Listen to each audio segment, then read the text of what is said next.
satu kali untuk semua, bersatu kali untuk semua.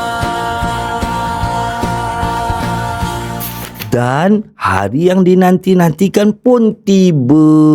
Hari ini kita nak masuk ke Kota Mekah. Kita nak buat umrah. Kita nak buat umrah haji. Sebenarnya Atuk pergi haji kali ni, Atuk buat haji tamatuk. Haji tamatuk ni maksudnya kita buat umrah dulu. Lepas buat umrah, bila masuk waktu-waktu haji, kita buat haji. Jadi kita dah pakai ihram dekat Madinah. Dan kita mestilah bersedia. Kerana dekat Mekah tu nanti lagi sibuk, lagi ramai orang. Pemandangan perjalanan daripada Madinah ke Mekah, insyaAllah.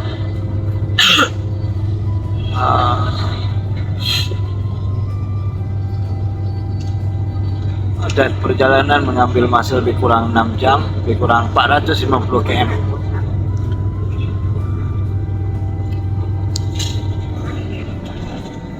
Apa taknya? Kalau dekat Madinah kita beramal, pahala kita digandakan dengan 1000. Tapi kalau dekat Kota Mekah kita beramal, pahala kita digandakan dengan 100,000. Gajinya lagi besar, pahalanya lagi besar. Jadi mehnah dan tribulasinya mestilah lagi besar. Bersedia dulu. Sebelum pakai ihram, kita mandilah sunat ihram. Kemudian kita check out dan kita pun naik bas menuju ke mikat. Sekarang ni kita berada dekat mikat namanya Bir Ali. Ini adalah Masjid Bir Ali, tempat kita bermikat.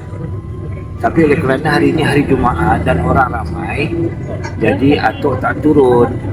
Atuk niat dekat dalam bas saja. Yang penting ini tempat mikat, maksudnya tempat kita niat.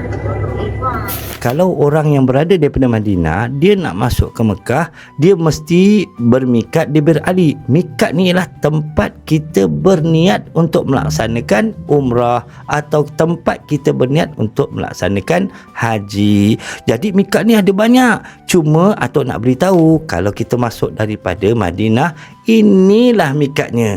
Dan bila sampai di sini, kita bersiap siaga untuk melaksanakan umrah. Kita pun niat, nawaitul umrata wa ahramtu biha lillahi ta'ala. Saja aku berniat umrah dan berihram dengannya kerana Allah Ta'ala.